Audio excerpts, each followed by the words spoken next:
It's late, close to midnight, and I'm sitting here in my office surrounded by the quiet hum of machines and the faint glow of screens. The world outside is asleep, but my mind refuses to rest. I've been staring at the same set of data for over an hour, trying to push through another late-night session, but tonight feels different. There's this heaviness I can't explain, like a weight pressing on my chest, a whisper at the edge of my thoughts that refuses to be ignored. It's strange because, by every measurable standard, things are going well. Our projects are advancing, breakthroughs are happening. The future I've dreamed of is inching closer every day. And yet, beneath all the progress, I feel this gnawing emptiness, a sense that something vital is missing. I've spent years chasing the next big solution, the next milestone, the next frontier, and we've achieved things that once seemed impossible. But tonight, for the first time in a long time, I find myself asking a question I can't shake. What if none of it matters if we're heading in the wrong direction? I lean back in my chair and let the silence fill the room. It's uncomfortable, almost unbearable, because silence has a way of revealing things noise keeps hidden. My mind starts to wander beyond the launch pads and codebases, beyond the technologies and timelines, to something deeper, something I've avoided confronting for far too long. Where is humanity really going? What's the endgame of all this progress? Are we building a future worth living in, or are we simply accelerating towards something we don't understand?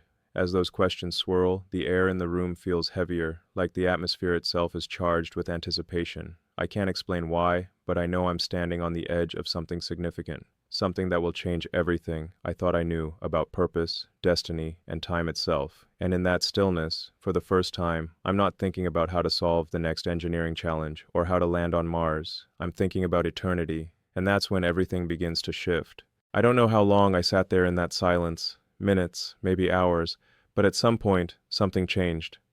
The room didn't transform, the lights didn't flicker, and there was no dramatic sound to mark the moment. It was subtler than that, quieter, but infinitely more real. One second I was alone with my thoughts, and the next, I wasn't. There was a presence in the room, not visible in the way you see another person, but unmistakably there. It was as if reality itself had shifted to make space for someone beyond it. The air felt alive, charged, and yet overwhelmingly peaceful. And then I knew. It wasn't a guess or a hope. It was certainty. Jesus was here.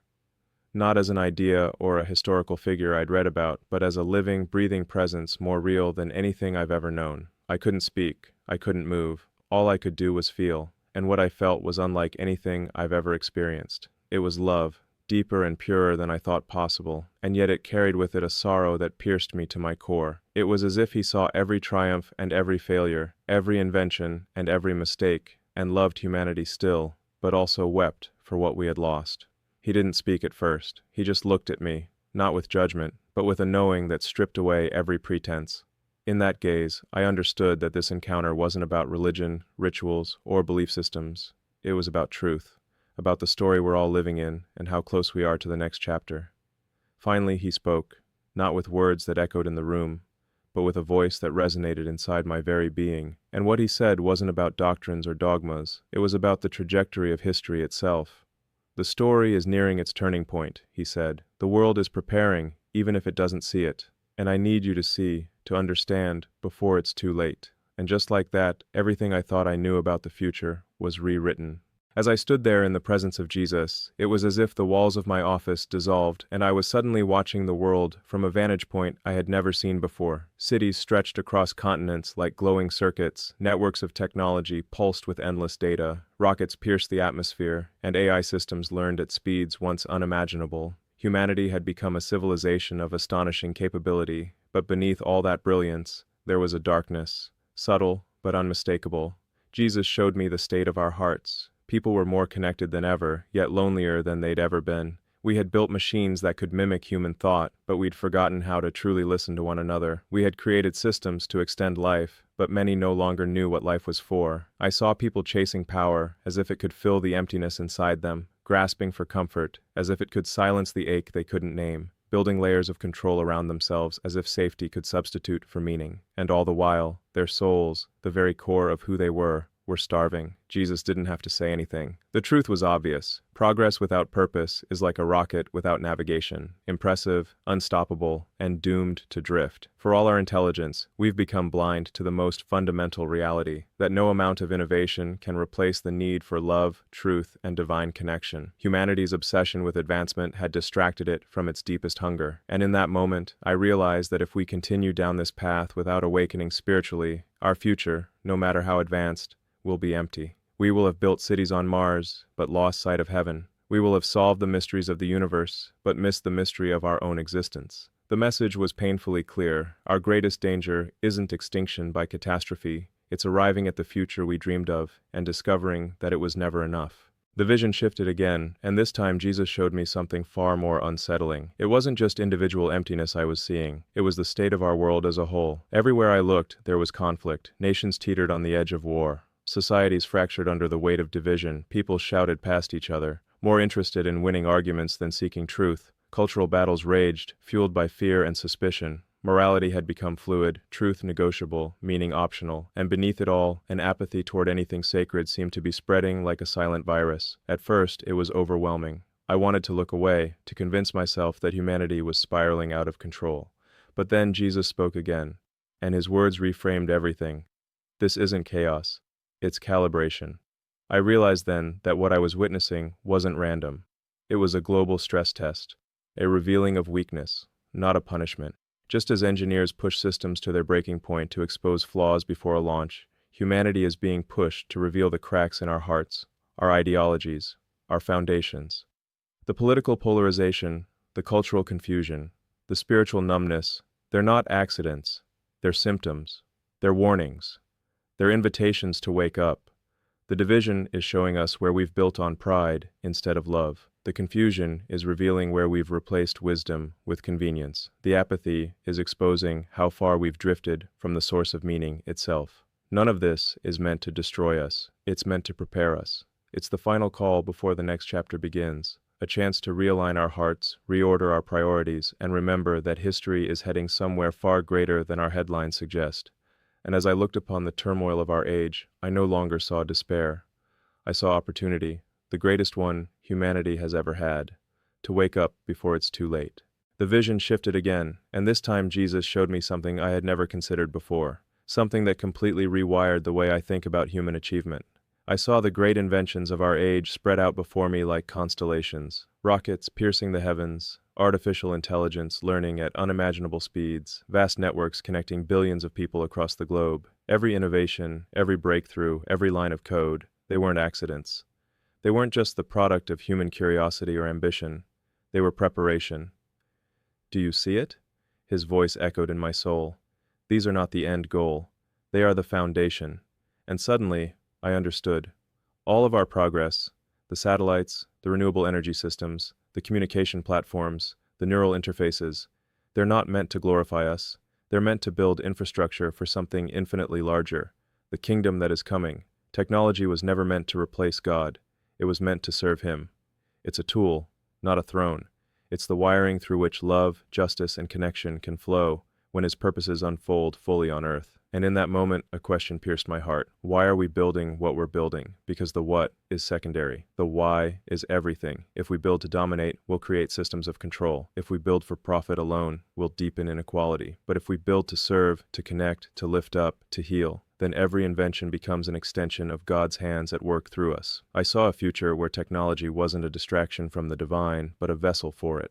Where AI helped restore broken communities, where space travel expanded opportunities to serve, where networks carried truth instead of division. It was a future where innovation was worship, where progress was love in motion, and for the first time, I realized that what we build is far less important than why we build. Because when our creations align with God's purposes, they don't just change the world, they prepare it. Then Jesus showed me the most important part of all. The one thing that must happen before everything else can unfold. And it wasn't a political event. It wasn't a technological milestone. It wasn't even a natural disaster. It was a transformation within the human heart. I saw billions of people around the world, men and women, young and old, from every culture and nation, suddenly awakening to a deeper reality. It wasn't religion taking over. It was love breaking through. It was repentance, not born of fear, but of recognition. It was surrender not forced by circumstance, but freely chosen because people finally understood that they were never meant to do life alone. Jesus showed me that this global shift, this quiet but unstoppable awakening, is the final great invitation before his return. It's not about building temples or enforcing doctrines, it's about hearts opening to the one who's been calling them all along. It's about people realizing that every longing, every search for meaning, every desire for love has always been pointing back to him, and it will happen everywhere. In boardrooms and classrooms, in cities and remote villages, in churches and in places where his name has never been spoken. It will look less like revival rallies and more like moments of personal reckoning. A scientist pausing mid-experiment to whisper a prayer, a CEO surrendering control of their life, a skeptic whispering, "If you're real, show me." And each surrendered heart becomes a spark, and those sparks ignite into a light that spreads across the world. Jesus made it clear, before the story reaches its climax, there will be a choice, not between ideologies, but between pride and humility, self-reliance and surrender, ego and love. And as that wave of awakening sweeps across humanity, it will prepare the way for what's coming next. This is the invitation written into the fabric of time itself, to turn, to open, to come home. Because the end is not about fear, it's about fulfillment. And the doorway to that future isn't built with rockets or code, it's built with hearts that finally say, yes. The word end has always carried a certain weight, finality, collapse, ruin. It's the language of extinction events and apocalyptic movies, of humanity's last chapter written in ash and silence. But as Jesus continued to reveal the bigger picture, I realized how deeply wrong that idea was.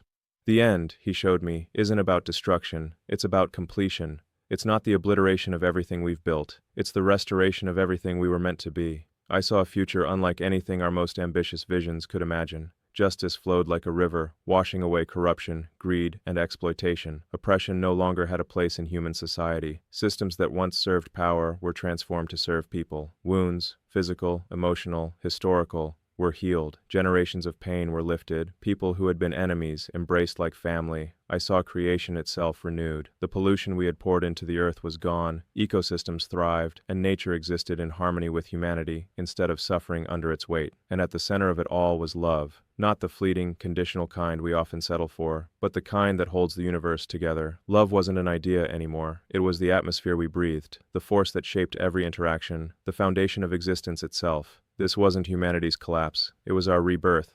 Everything broken was being mended. Everything lost was being found. Everything unfinished was being completed. And in that moment, I understood why Jesus had shown me all of this. The end isn't a punishment we should fear. It's a promise we should anticipate. The day when everything wrong is made right and everything right is made eternal. And if that's where the story is heading, then the question isn't when it will happen. The real question is how we're living until it does. When the vision shifted again, Jesus showed me something even more personal. If the future is already written, if love will win, justice will reign, and creation will be restored, then what does our work now really matter? His answer was simple but profound. Everything you do now is laying the foundation for what's coming. Humanity's mission isn't to build monuments to itself, it's to build scaffolding for eternity. Every invention that heals instead of harms, every law that uplifts instead of oppresses, every conversation that bridges divides instead of widening them, they're all part of the architecture of the kingdom. It's not just the big achievements either. It's the small, hidden moments that no one sees. The kindness shown to a stranger, the forgiveness offered when it wasn't deserved, the courage to stand for truth when it would have been easier to stay silent. These things don't disappear into the void. They become part of the eternal story. I started thinking about my own work differently. The companies, the projects, the missions. They were never meant to be monuments to my ambition. They're platforms for stewardship, tools to serve something infinitely greater than my own legacy. And that realization changed everything. It made me see that innovation without love is hollow, but innovation driven by love can change eternity. It made me realize that leadership isn't about control, it's about service. And it made me understand that the greatest measure of success isn't how much we achieve, but how faithfully we use what we've been given. This is our calling, to build for a future we may never fully see, but that God is preparing even now. Every act of love, every effort toward justice, every step we take toward connection and reconciliation, they're bricks in a kingdom that will never end. And when that kingdom finally arrives in its fullness, we'll see that nothing done in love was ever wasted. Everything mattered, everything counted, and the story we helped build will outlast the stars. When the vision faded back into the quiet of my office, I sat there for a long time, trying to process everything I had seen. The future wasn't distant anymore. It was alive, pressing against the present, calling for a response. And that's when I understood one of the most important truths of all. The time to awaken isn't someday, it's now. We tend to think we have endless tomorrows, that we can deal with the deeper questions of life when the timing is better, after the next launch, the next breakthrough, the next milestone. But the truth is, every breath is an invitation. Every moment is an opportunity. The urgency isn't about fear, it's about purpose. It's not about stockpiling supplies or drawing doomsday timelines. It's about deciding what we're going to do with the time we do have. How will we use our influence, our creativity, our resources? How will we love people who are hurting, build systems that heal rather than harm, speak truth in a world addicted to lies? These are not abstract questions, they're the defining choices of our generation. And the most sobering part is that neutrality isn't an option. We're either contributing to the world that's coming, or we're distracting ourselves while it approaches. Jesus made it clear that hope isn't about control, it's about trust. We don't have to have every answer or fix every problem. We don't have to solve humanity's story on our own. Our hope isn't in our ability to predict the future, it's in the hands of the one who holds it. And when you trust him, urgency stops being about anxiety. It becomes about intentionality. It becomes about living each day as if it matters eternally, because it does. And now, here I am, a man who has spent his life thinking about the future, telling you that the most important future of all isn't a Mars colony or an AI breakthrough. It's the return of Jesus Christ. And this isn't about fear. It isn't about religion. It isn't about control. It's about invitation, the most beautiful, transformative invitation you will ever receive. Anyone, anywhere can respond to it. You don't need credentials, wealth, or perfect behavior. You don't need to have all the answers, or even understand everything you've heard. All you need is an open heart. All you need is a willingness to say, I'm ready to stop building my life on my own terms. I'm ready to trust the one who made me. This is the invitation that's been echoing through history, and it's being offered to you right now. You can be part of the greatest chapter of humanity's story. You can be part of the restoration, the renewal, the rebirth of everything we were meant to be. It starts with a simple decision, to turn toward him, to surrender the illusion of control, to let love in. And so, I want to end with a prayer. Not as a formula or a ritual, but as a conversation between you and the one who's been waiting for you all along. God, I don't have all the answers, but I know I need something more than what I've been chasing. I want to know you. I want to trust you. I give you my plans, my fears, my failures, and my future. Teach me how to live for what really matters. Prepare my heart for what's coming. If you prayed those words, or even if you just wanted to, then you've already taken the most important step. The greatest chapter of the story is about to unfold, and you are invited to be part of it. This is not the end. It's the beginning of everything we were created for, and it's closer than we think. This story was intense, but my story on the right-hand side is even more insane.